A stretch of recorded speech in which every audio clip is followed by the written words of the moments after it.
بسم اللہ الرحمن الرحیم الحمد للہ وکفا والسلام علی عبادہ الذین اصطفى اما بعد قال اللہ تبارک وتعالی والعصر ان الانسان لفی خسر إلا الذين آمنوا وعملوا الصالحات وتواصوا بالحق وتواصوا بالصبر صدق الله العلي العظيم. قال النبي صلى الله عليه وسلم ذاق طعم الإيمان من رضي بالله ربا وبالإسلام دينا وبمحمد رسولا أو كما قال عليه الصلاة والسلام. جزا الله تعالى عنا محمدا صلى الله عليه وسلم بما هو أهله. محترم بزرگوں اور عزیز دوستو، جمعہ کا دن مسلمانوں کے لیے اللہ کی ایک نعمت ہے.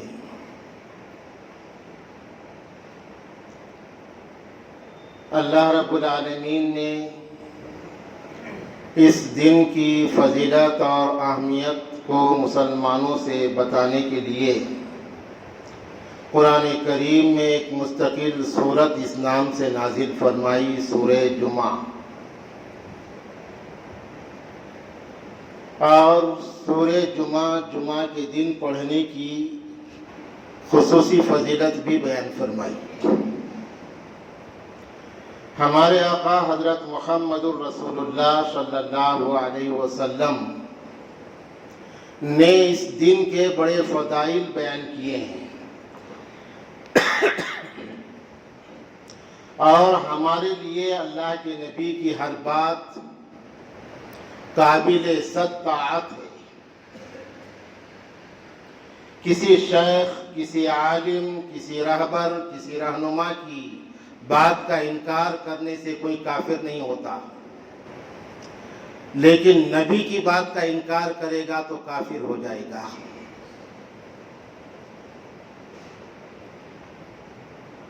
اور کسی کی طاعت پر ضمانت نہیں ہے، اگرچہ کہ اچھی باتوں میں اطاعت کرنا ضروری ہے. اور ایک اصول ہے لا طاعت لمخلوق فی معصیۃ الخالق.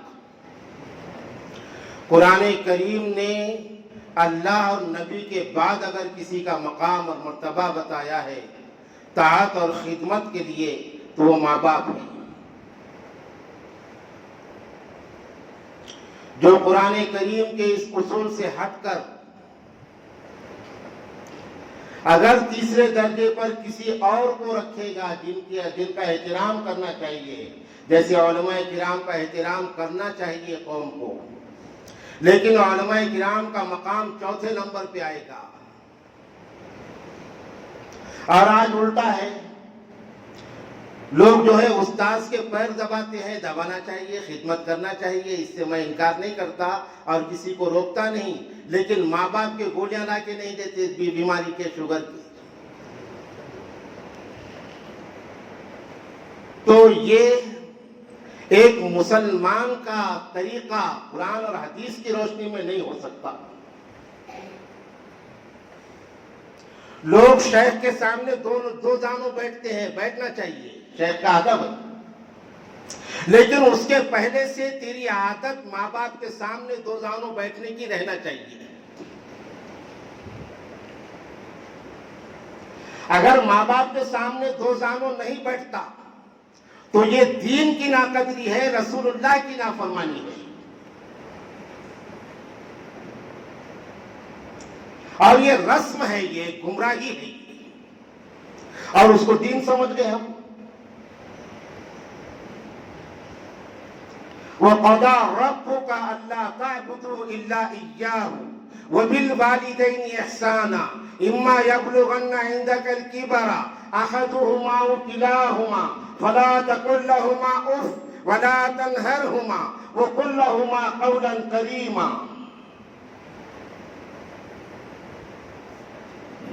قرآن کریم نے اللہ اور نبی کے بعد اگر کسی کے بات کا پلٹ کر جواب دینے سے منع کیا ہے تو وہ ماں باپ ہیں.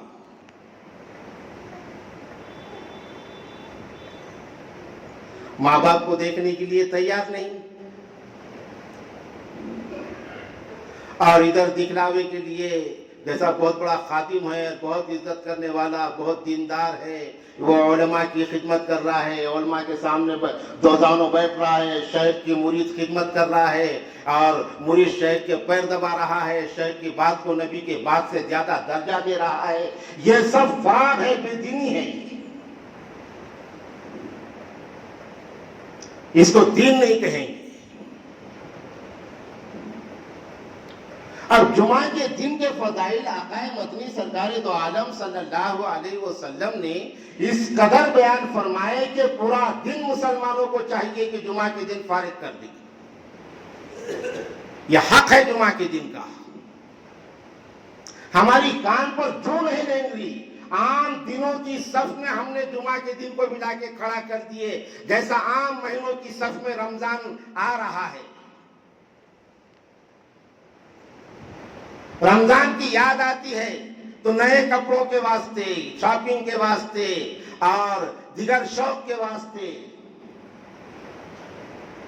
جمعہ کا دن عام دنوں میں آ گیا.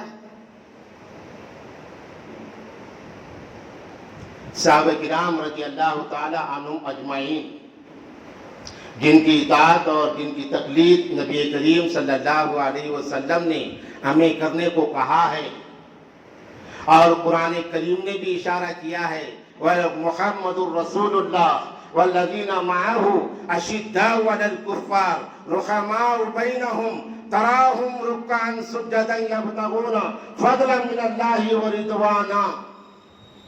صحابہ کرام, پورا دین صحابہ کی زندگی میں, صحابہ دین کامل کا مظہر اتم, اللہ کے نبی صلی اللہ علیہ وسلم کی کامل دین کا. تو صحابہ کی جمعہ کے تناظر میں صحابہ کرام کی یہ عادت تھی کہ بعض صحابہ تو رات میں مسجد میں آ کے بیٹھ جاتے تھے, رات ہی میں, اور بعض صحابہ فجر میں آ گئے تو گھر پہ جاتے نہیں تھے, اور بعض صحابہ اشراق پڑھ کے جاتے اور فوری تیاری کر کے آ جاتے تھے. ہم نے ہمارے بزرگوں کو دیکھا ہے جمعہ کے دن کا وہ کتنا اہتمام کرتے تھے کہ اشراق پڑھ کے مسجد سے آتے تو ان کی جمعہ کی تیاری شروع ہو جاتی تھی. وہ ناخن نکالنا, مونچھ بنوانا اور غسل کرنا, سرما لگانا, عطر لگانا, اور پھر اذان کے پہلے مسجد میں آ کے بیٹھنا, سورہ کہف کی تلاوت, دیگر ذکر و اذکار, یہ اہتمام تھا. کیونکہ اگر ہمارے اور کام ہیں, لوازمات ہیں, سرکاری ملازم ہے تو ان کی مجبوری ہے بر وقت آنے کے لیے, لیکن ہمارے جو اختیاری کام ہیں تو پورا ہفتہ اس کے لیے ہے. جمعہ تک کم سے کم ہم اپنے اختیاری کاموں کو تھوڑا رکھ دیں, مگر نہیں, دکان 1 گھنٹے کے لیے ہماری بند نہیں ہوگی. ہم اپنے کاروبار کے لیے نمازوں کے اوقات بدل دیں گے, لیکن کاروبار کو بند نہیں کریں گے.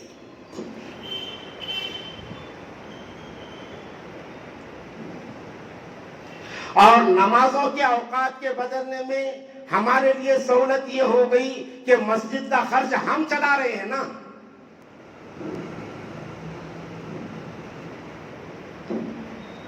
جانوروں کو اللہ پال رہے ہیں, پرندوں کو اللہ پال رہے ہیں, اندھوں کو اللہ پال رہے ہیں, لنگڑوں کو اللہ پال رہے ہیں,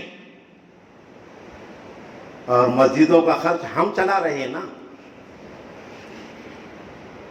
تو 1 بجے جماعت رہے گی، لوگ زیادہ آئیں گے، ڈبے میں پیسے زیادہ آئیں گے. لا حول ولا قوت الا باللہ. کہ اتستبدلون الذی ہوا ادنی بالذی ہوا خیر.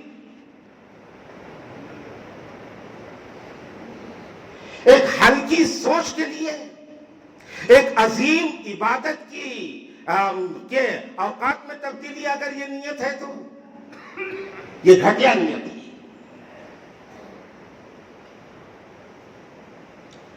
اللہ تبارک و تعالیٰ ساری کائنات کو چلانے والے، کیا وہ اپنے دین کے چلانے کا انتظام نہیں کریں گے؟ وہ تھے اللہ کے بندے. تو 4 بھائی ہیں، تو 4 بھائیوں نے یہ اوقات کے اعتبار سے اپنی جمعہ کے لیے مسجدیں طے کر دی. ایک بھائی 1 بجے کی جمعہ پڑھے گا، دوسرا 1:15 بجے کی پڑھے گا، تیسرا جو ہے تو 2 بجے کی پڑھے گا. دکان چالو رہے گی.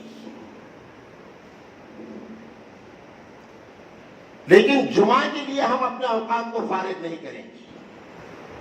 یہ ایمان کا معیار ہو گیا ہمارے. اس کو کہتے ہیں ضعف ایمان، ایمان کی کمزوری، اسی کا نام ہے.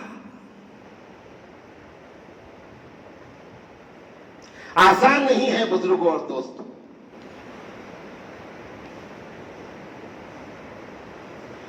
حدیث میں آتا ہے کہ جو سب سے پہلے مسجد میں آتا ہے، فرشتے بیٹھتے گیٹ پہ مسجد کے. ہمارا ایمان ہے، اللہ کے نبی کی بات ہے. جو ہم کو نظر نہیں آ رہا ہے اور نبی نے کہا ہے تو ہمارے نزدیک وہ اس سے زیادہ صحیح ہے جو ہمیں نظر آ رہا ہے. اس لیے کہ نبی نے کہا ہے، اسی کا نام ایمان ہے. ایک خاتون رضی اللہ تعالی عنہا روتی ہوئی اللہ کے نبی صلی اللہ علیہ وسلم کے پاس آئی. کہا کہ کیا ہوا؟ چھوٹا سے بچے کا انتقال ہو گیا تھا. چھوٹے بچے کا اس خاتون کے روتی ہوئی آئی اللہ کے نبی کے پاس. اللہ کے نبی نے کہا کہ ادھر آؤ بہن، میں تمہیں تمہارا بچہ بتاتا ہوں، وہ جنت میں کھیل رہا ہے، اگر چاہتی ہو تو دیکھ لو. صحابیہ تھی. صحابیہ نے کہا اللہ کے نبی، میری آنکھیں غلط دیکھ سکتی ہے لیکن آپ جھوٹ نہیں بول سکتے. یہ ہے ایمان.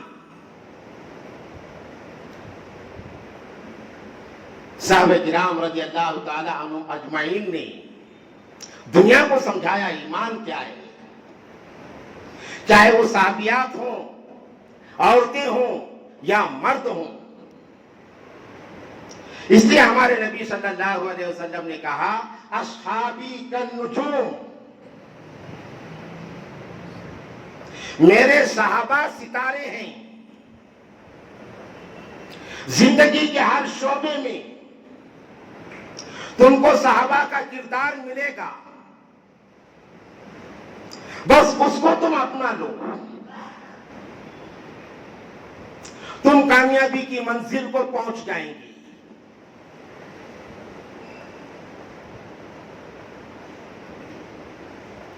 تو اللہ کے نبی صلی اللہ علیہ وسلم نے ارشاد فرمایا، مسجد کے دروازے پر فرشتہ بیٹھتا ہے رجسٹر لے کے. جو جیسا مسجد میں آتے ہیں تو اس کے اعتبار سے ان کا ثواب لکھا جاتا ہے. جو پہلے آئے تو ان کو ایک اونٹ کی قربانی کا ثواب، جو بعد میں آئے ان کو ایک بکری کی، دمبے کی قربانی کا ثواب، جو اس کے بعد آئیں گے ان کو ایک مرغ کی قربانی کا ثواب لکھا جاتا ہے. اور جب امام صاحب کھڑے ہونے والے ہیں خطبے کے لیے، اس سے پہلے جو آ گیا ان کو ایک انڈے کی قربانی کا ثواب لکھا جاتا ہے. امام صاحب کھڑے ہو گئے، خطبہ دینے کے لیے بیٹھ گئے، فرشتے اپنا رجسٹر بند کر دیتے ہیں. اب اس کے بعد جو اندر آتے ہیں مسجد میں، ان کا اندراج اس رجسٹر میں نہیں ہوتا. خطبہ دینا اگر سنت ہے تو اس کا سننا واجب ہے.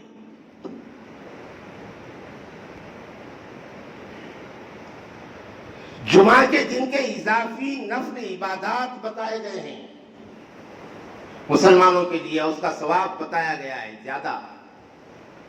جمعہ کے پورے دن میں ایک ساعت کی خوشخبری دی گئی کہ اللہ تبارک و تعالیٰ جمعہ کے دن ایک ساعت رکھے ہیں کہ اس میں اگر کوئی دعا کرے گا تو اللہ اس کی دعا قبول کر دیتے ہیں۔ اس میں اختلاف ہے کہ وہ گھڑی کون سی ہے۔ جیسا شب قدر میں جمہور علماء نے اتفاق کیا علی اختلاف الاقوال 27ویں شب پر، تو ایسا ہی علماء نے کہا کہ امام صاحب دونوں خطبوں کے درمیان جو بیٹھتے ہیں بس اتنا سا وقفہ قبولیت دعا کا ہے، دلی دل میں دعا کرنا چاہیے، اللہ قبول کرتے ہیں۔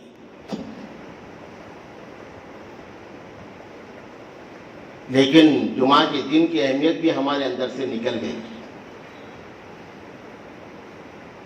ہم مسجد میں زیادہ وقت نماز کے علاوہ گزارنا معاذ اللہ ہم ضیاء اوقات سمجھ رہے ہیں، ہمارا وقت ضائع ہو رہا ہے۔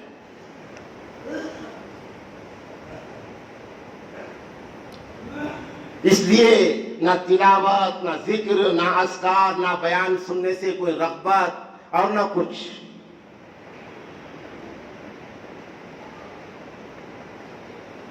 تو بہرحال جمعہ کا دن مسلمانوں کے لیے اللہ کی ایک نعمت ہے، اس لیے کہا یہ گیا۔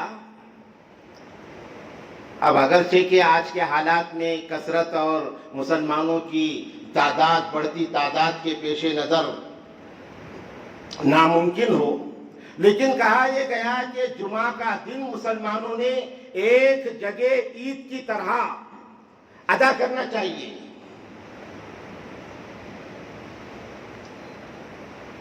اس لیے پہلے سے جامع مسجد ایک رکھا گیا۔ جامع مسجد مطلب وہ بڑی مسجد ہوتی تھی،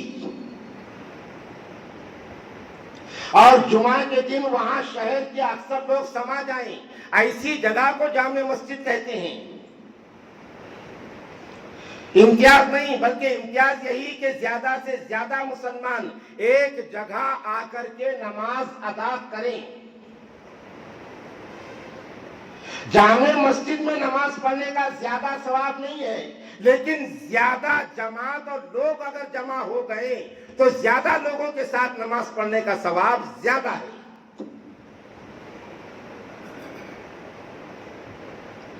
مومنین کی کثرت پر۔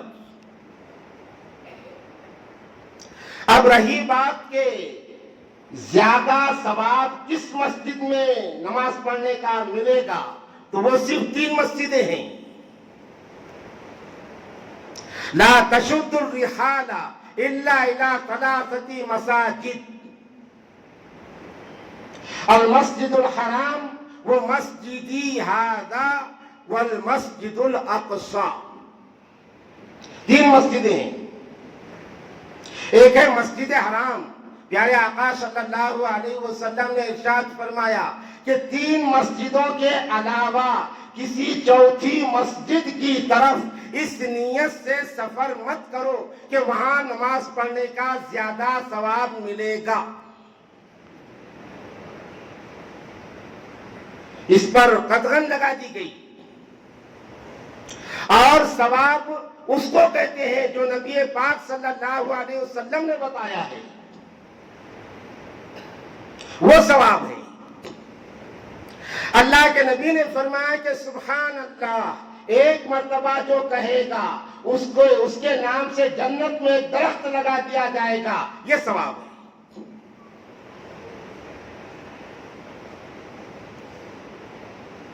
علیحدہ سے جو ذکر کے طریقے ہیں وہ علاج ہیں، عبادت نہیں ہیں، اس پر ثواب اللہ دیں گے، یہ اللہ کی مرضی ہے، ثواب تو ملے گا، اس لیے کہ لا الہ الا اللہ کا لفظ زبان سے نکل رہا ہے، ثواب ملے گا، لیکن تمہارے طریقے ذکر کو عبادت نہیں کہا جا سکتا، یہ علاج ہے۔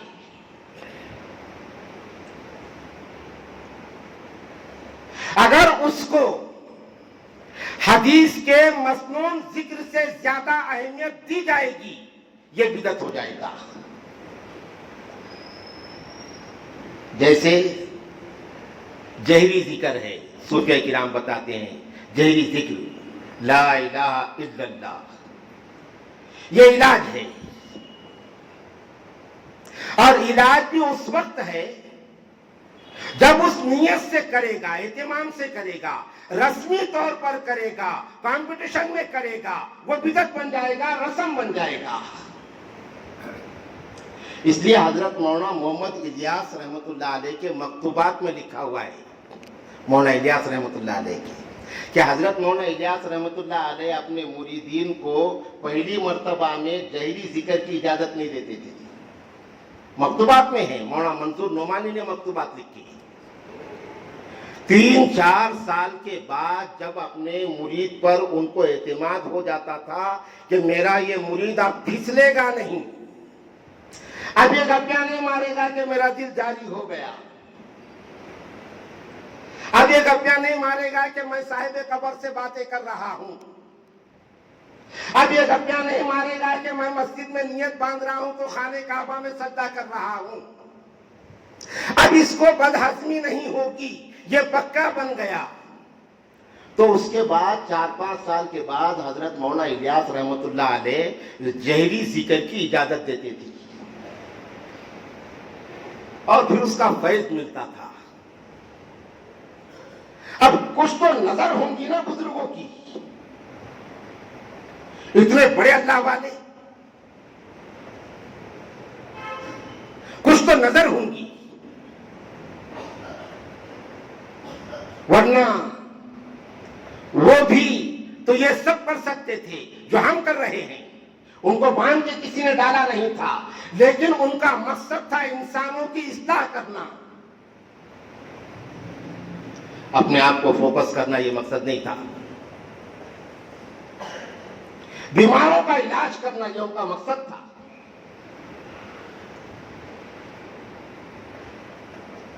تو بہرحال مسنون اذکار سے زیادہ ثواب ہمارے اپنے رسمی اذکار کا نہیں ہو سکتا، بلکہ اس پر کوئی ثواب ہم مرتب نہیں کر سکتے، وہ علاج ہے، اس سے انکار نہیں کیا جا سکتا، اور بزرگوں پر اللہ نے علاج کے طریقے کھولا ہے، اب اس اعتبار سے اس کو کرنا پڑے گا۔ تو نبی پاک صلی اللہ علیہ وسلم کے صحابہ وہ ہمارے لیے اپنا ایمان بنانے کے لیے معیار ہیں۔ میں نے بات شروع کیا تھا والعصر، اللہ تعالیٰ نے زمانے کی قسم کھایا، اور زمانے کی قسم کھا کر اللہ کہہ رہے ہیں ان الانسان لفی خسر، انسانی سماج پورا کیا پورا گھاٹے میں ہے، نقصان میں، اگر یہ اپنے مقصد سے دور رہا، بلکہ اتنا نقصان میں ہے کہ اولئک کالانعام بل ہم اضل، جانوروں سے بھی بدتر ہے۔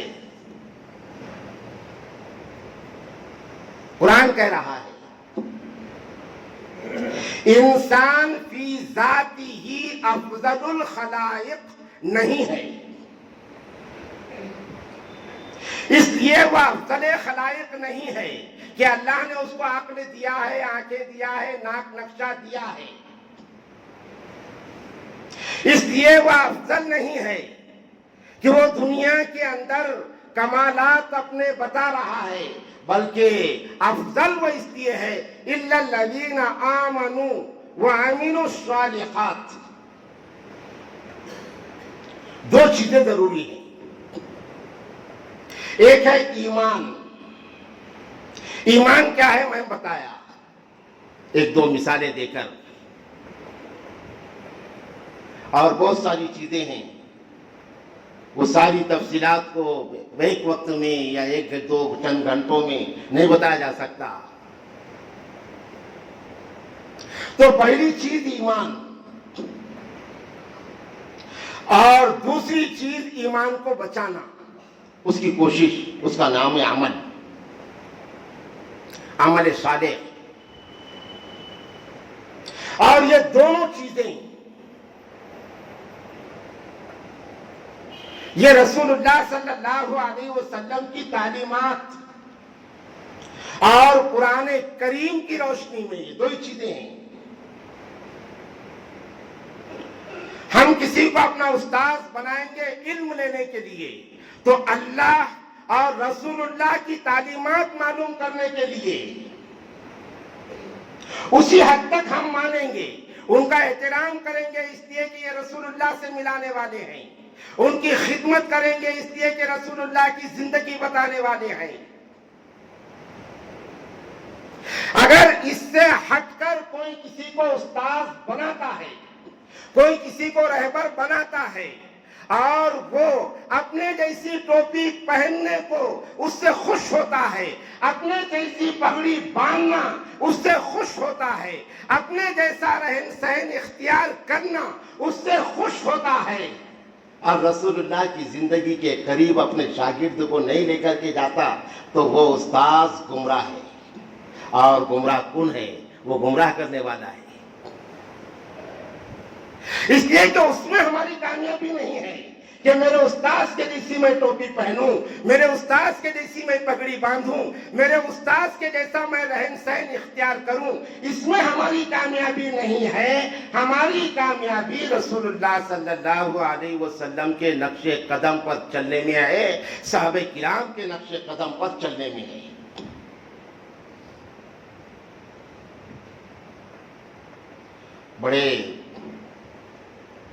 بڑی نازک صورتحال ہے،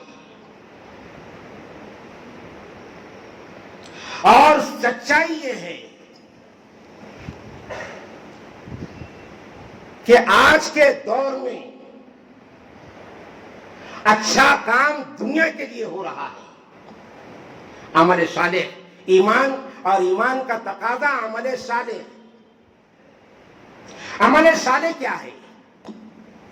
اعمال صالحہ کی ایک قسم سب کے لیے یکساں ہے، جس کو عبادات مقصودہ کہیں گے.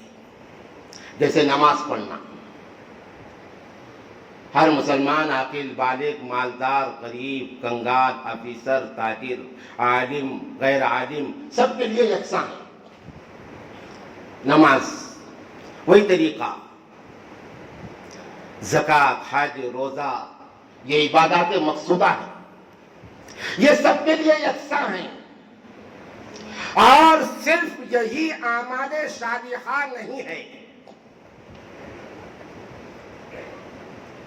بلکہ اعمال صالحہ کی فہرست بڑی لمبی ہے.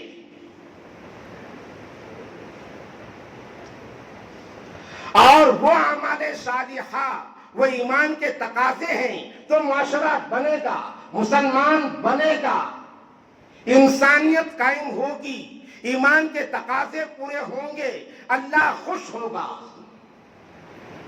جیسے ایک بادشاہ ہے، بادشاہ کے لیے نیکی یہ نہیں ہے کہ بادشاہ فاقے سے رہے،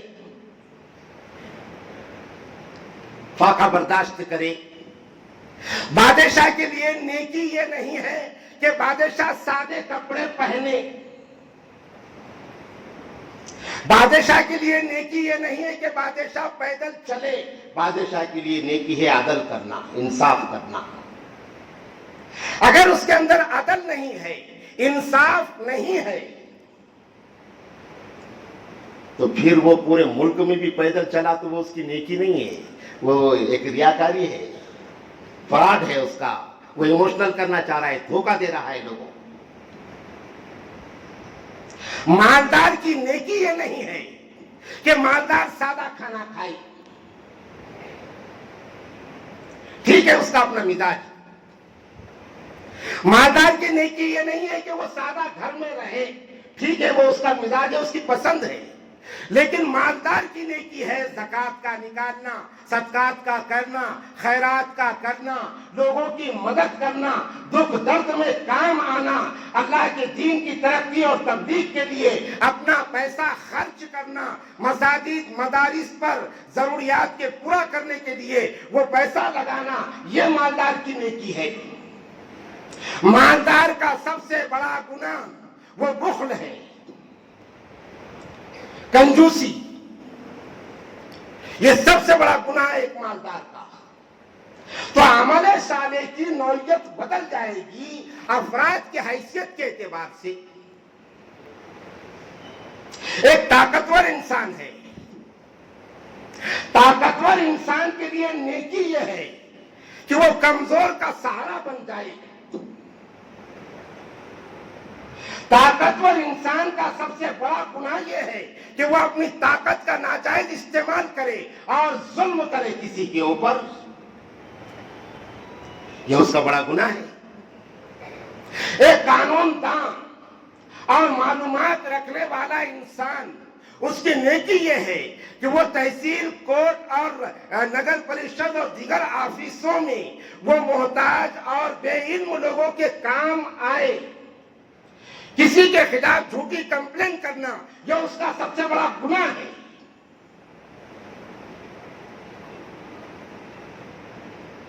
کسی کو اس کے روزی سے ہٹانے کے لیے اپنا کمال بتا دینا یہ اس کا سب سے بڑا گناہ ہے۔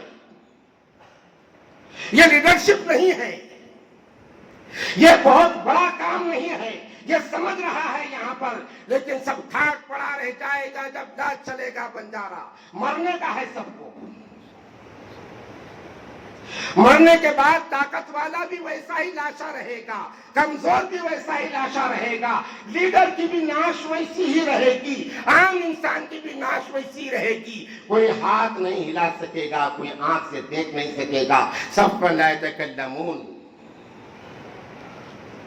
تو اعمال صالحہ کی فہرست کو سمجھنا پڑے گا۔ اعمال صالحہ کیا ہے کہ والعشر ان الانسان لفی خسر، زمانے کی قسم انسان گھاٹے میں ہے، نقصان میں ہے، سوائے ان لوگوں کے جو ایمان والے ہیں اور اچھے کام کرنے والے ہیں۔ تو اچھے کام کیا ہیں؟ ٹائم ہو گیا۔ ایک نوجوان کا اچھا کام کیا ہے؟ نوجوان کا اچھا کام جوانی کی مستی سے بچنا، یہ سب سے اچھا کام ہے۔ حضرت شاہ عبدالعزیز، بس اس کے بعد بات ختم کروں گا۔ حضرت شاہ عبدالعزیز محدث دہلوی رحمت اللہ علیہ ہندوستان کے معمار ہیں۔ کون ہے؟ کسی موقع پر بتاؤں گا۔ تو حضرت شاہ عبدالعزیز محدث دہلوی رحمت اللہ علیہ مدرسہ چلتا تھا، ان کے مدرسے کا ایک طالب علم روز مدرسہ جاتا تھا، واپس آتا تھا گھر۔ ایک لڑکی اس کو تاکتی تھی، بڑے گھرانے کی لڑکی۔ نوجوانوں کا کام کیا ہے؟ اپنی مستی کو قابو میں رکھنا۔ ایک لڑکی اس کو تاکتی تھی روز، بہت خوبصورت نوجوان، حسین و جمیل۔